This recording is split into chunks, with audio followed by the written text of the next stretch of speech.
Our top story is about maple syrup production and how our changing climate is making it more difficult. Great Lakes Now contributing reporter Capri Cafaro takes us to Northeast Ohio, where one local producer is having to adapt.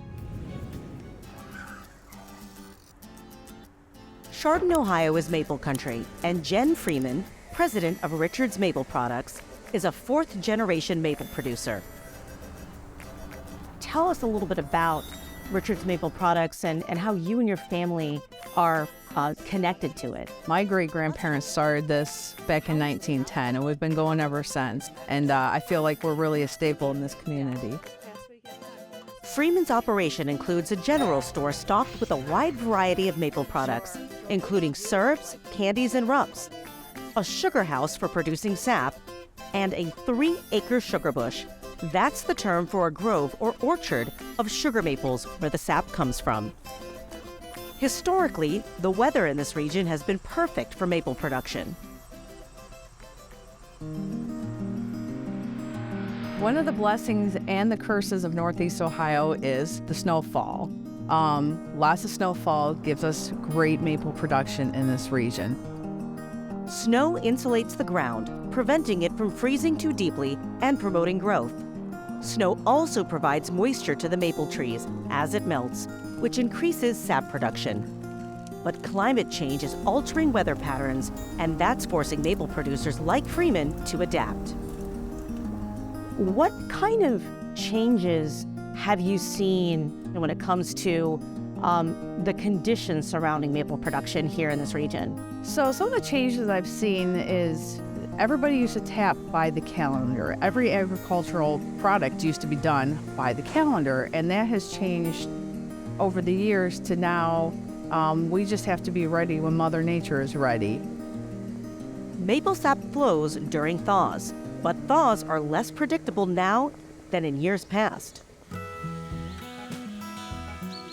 According to Adam Wild, director of the E-Line Maple Research Forest at Cornell University, Freeman isn't the only producer to notice the shift. That maple season has moved up a couple weeks and is oftentimes starting sooner now and is more sporadic. So instead of being cold all winter and then, gradually thawing out, we're finding that we're getting, some thaws in January, maybe a week where it's warm again in February, and then in March. And so we're getting kind of these short little multiple seasons throughout the year. And so that makes it more challenging as a maple producer. To stay ahead of climate change, producers must adapt their operations so they don't miss a single maple flow. And Freeman has done just that. Unlike her ancestors, who collected sap using buckets and wagons, Freeman uses an efficient tubing system to connect 150 individual taps to a single collection point. If you look at it from afar, you might just think it's kind of like, plastic tape saying, okay, don't go in this part of the woods or something. You don't realize until you get up close that it actually is a tube, and it's pretty substantial as well. Right. It's all over the woods. There's 5/16 tubes that go from tree to tree, and then we've got 3/4 inch line that those all feed into. Right. And take it down to the one collection. The collection point is located here in the pump house.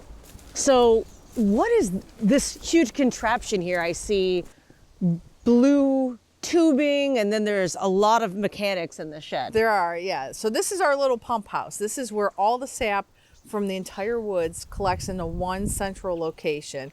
It's got a vacuum pump in here, a releaser, Yeah. and then it's got a little pump where it'll pump up the line and then go over to our 1,000-gallon tank to be held. According to Wild, the vacuum pump is essential in the now sporadic sap collection process, helping producers increase their yields even on days when weather conditions are less than ideal. And the vacuum actually allows us to draw more sap from the trees. It's creating a negative pressure at the tapples, so more sap will flow out from those pressurized trees.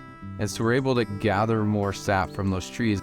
The tube and vacuum method streamlines the collection process and greatly increases sap yields. Without it, climate change would make it tough for some producers to survive. And there are other challenges too.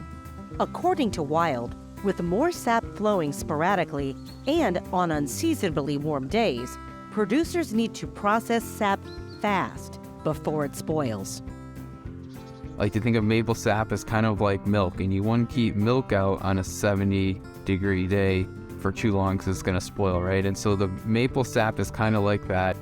If we have that, especially in an open top tank or sitting in a bucket or traveling down through your tubing lines, it's going to heat up, and there's microbes that can get in there and can spoil it. And so if that sap starts to ferment too much, it's going to give off flavors when we cook that down into maple syrup. A tool in the sugar house reduces the time and energy it takes to produce sap into syrup. We're here in the sugar house, which is where kind of the magic happens, where sap starts to turn into syrup. The sap then comes in and it goes into this very fancy piece of equipment. Tell me about what's in here. So it's the reverse osmosis machine in here. And this allows us to process so much quicker. We don't have the colder days to be able to keep sap. Right. So we need to process it as quickly as possible. So it's the best quality sap we can have. And this allows us to do that. So we're able to remove anywhere from 50 to 95% of the water before we even boil that down into maple syrup. So instead of taking 40 gallons of sap and boiling down to make 1 gallon of syrup, we're now taking 4 gallons of sap and boiling that down to make 1 gallon of maple syrup. It saves a huge amount of energy in that boiling process. It allows us to make more syrup a lot quicker. And it's just a lot better that there's a lot less energy use going into, so we're reducing kind of that carbon footprint for maple syrup. Outside of the sugar house, another adaptation producers can add to mitigate climate change is smart forest management. We need to think about making sure as maple producers that we have resilient forests and that we are managing our forest for resiliency. Creating a diversity of forest habitat is important. So we don't want a monoculture of just maple trees, that we actually want to encourage a diversity of different tree species beyond the maples. And so that is going to actually create a more resilient forest soils when you have different species of trees and plants. It's going to bring in more diverse microbe species, which are going to create healthier soils. Despite the challenges of climate change, the future of maple remains sweet.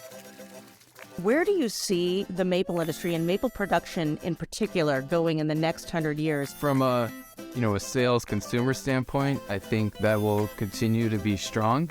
People are now recognizing that they want natural products straight from the stores and are appreciating that maple syrup is from that native ecosystem. We just need to make sure that our forests are actively growing and that we're also continuing to be better stewards, but I guess time will tell.